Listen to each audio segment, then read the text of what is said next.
Oprah has been involved in a lot of controversy lately, especially when it comes to her involvement with Diddy.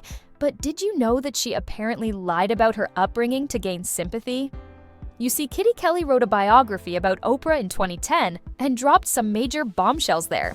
Oprah claimed that she was born to a single teenage mother and grew up in extreme poverty. During her childhood, the cost of raising Oprah became too much for her mother to handle, so she was then sent to live with her biological father. Now, since then, Oprah has come forward, talking about how she's been mistreated and taken advantage of by her cousin, uncle, and a family friend now as a young teenager, and after suffering for years, she ran away from home, and a year later, she became pregnant. She gave birth to Asen, but he was premature and passed away. Only a few weeks later, now Kitty claims that Oprah has said that she never had any new dresses or dolls and had to adopt 2 cockroaches as pets growing up in rural Mississippi. But in this new book, Oprah's cousin spoke out against that, where Oprah got that nonsense about growing up in filth and roaches. "I have no idea," Catherine Carrer said.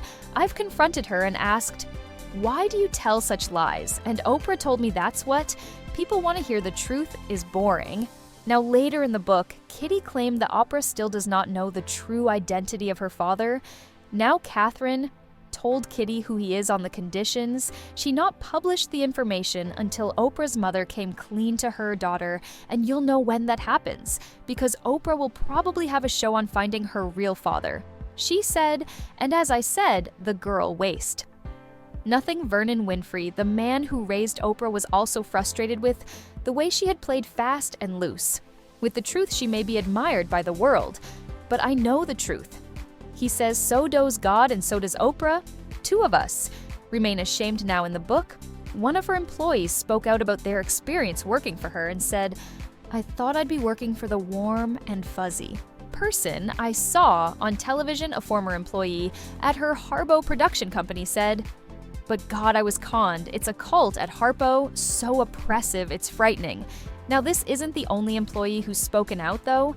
When Oprah launched the OWN network, the first show she premiered was season 25, Oprah Behind.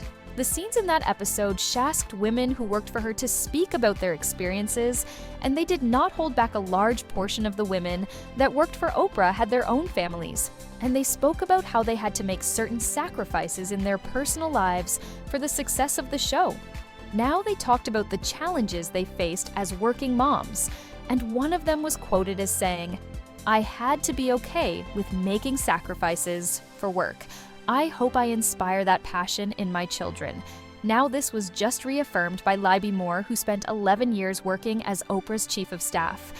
"I hit the job jackpot," she told WOM's Agenda from her New York base. It was like winning a Grand Slam. It was extraordinary. And even now, 5.5 years after leaving, it's actually hard to articulate because it was so massive. She said now to say that the job was consuming was a vast understatement. An average day saw Libby arrive for work between 6:30 and 700 a.m. and leave between 10 to 11 p.m. The show was syndicated to 144 countries, and the demands were constant. Now, 11 years later, she wanted to stay, but she knew it was time to go. "I was absolutely burnt out and fried. I wasn't very good at balancing my life, as amazing as the job was, and the friendship that Oprah and I had. My personal life was really suffering. I had 3 long-term relationships while I was in that job," she says, "and I could not continue any longer in the position. And let me just say, that sounds absolutely horrible." Then there's all the Diddy stuff. A source sent page 6 of VHS tape that was sent out as an invitation to Diddy's 29th birthday party. In 1998, it begins with the strange home video style skit in which Danny DeVitoling on a sofa under a blanket says, "That's right, Puff Daddy's having a party. This is Puff Daddy inviting you to come, let's have a ball."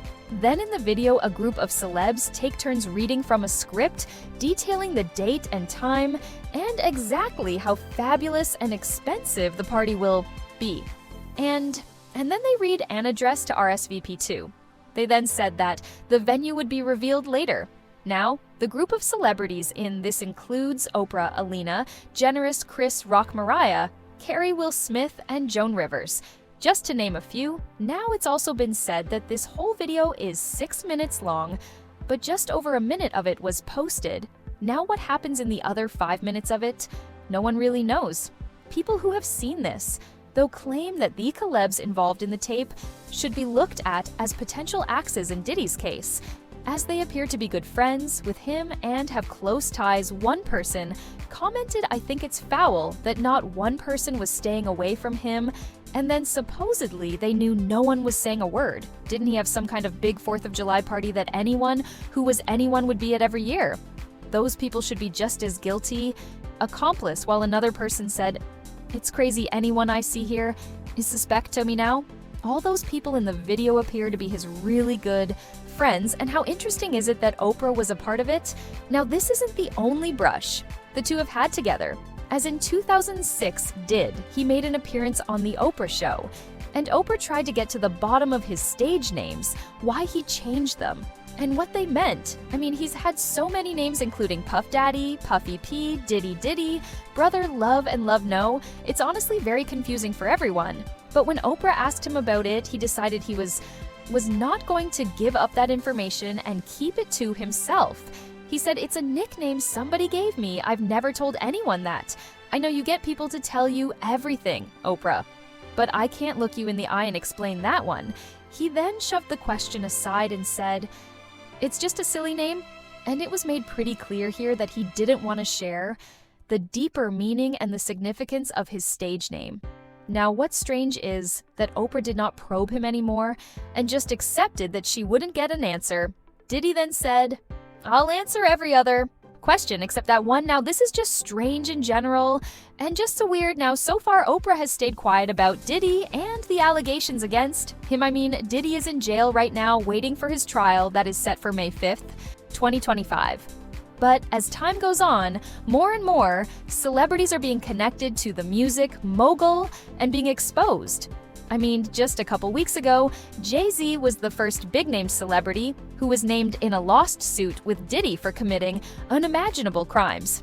Now, of course, Jay's denied it, but lawyers who are bringing cases against Diddy have said that it's time for celebrities who knew what was going on to stand-up attorney Tony Busby, who is representing over 2 alleged victims of Diddy, has begun to send out demand letters to A-list celebrities who attended these events. Now the letters have actually urged all these stars to settle out of court or face potential lawsuits even if they did not engage in any kind of illegal activity.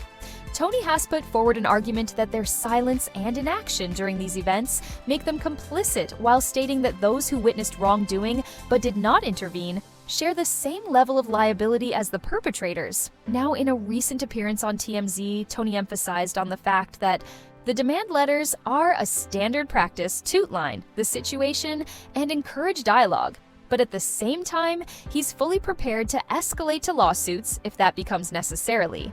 But at the same time, he's fully prepared to escalate to lawsuits if that becomes necessary, noted the news outlet. Now, he's also noted that many celebrities are reportedly scrubbing their social media accounts to distance themselves from Diddy amidst this ongoing scandal. Now, the question is, did Oprah receive a letter? I mean, I wouldn't be too shocked if she did, and she'll probably pay up too because she's worth $3 billion now.